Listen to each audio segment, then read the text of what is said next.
I got a motor for my K30 here. Runs.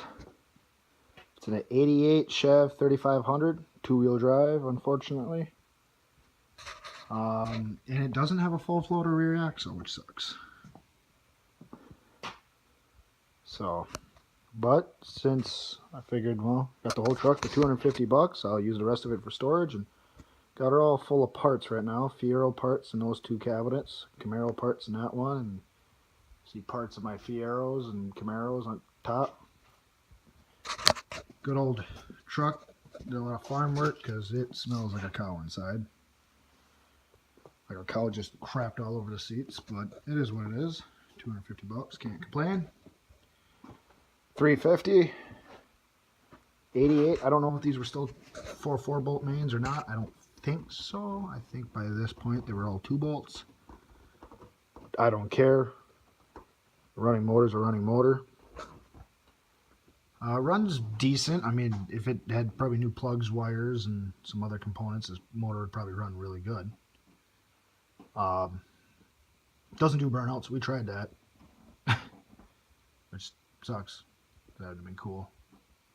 But so I pulled the air cleaner off now. I'm kind of looking at it, and I was hoping to keep the front accessory drive, keep a serpentine belt, convert that K30 over to a serpentine belt, and unfortunately, this setup will not work with my two-in-part fuel injection. One is the radiator hose. It comes out straight up like that.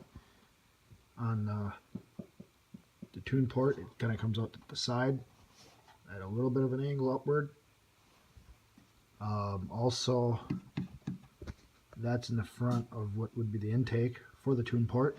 All of that, so that part sucks. So it'd probably be a V-belt, or if I could find all my components for the stock tune port accessory drive, if I can find all that, then I'll be able to convert that truck over to a serpentine belt. But if not, oh well. Other than that, I was told this truck burned oil, and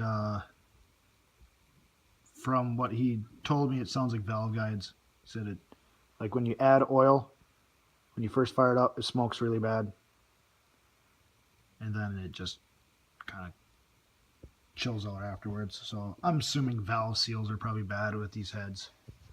So I still got my SR heads, World Product heads, so I'm probably going to throw that on this motor. That's going to have the different intake bolt pattern. This has got, I don't know if this one particularly has it, kind of hard to tell, a lot of leaves and stuff, but I believe the 2 center ones are straight up and down, and the front and rear are at angles like the old intakes. Got an example of a tune port intake here that has the same bolt pattern. I tried grinding them out in the past to make it fit on the older intake, but the older heads. But like these are straight down, these are angled.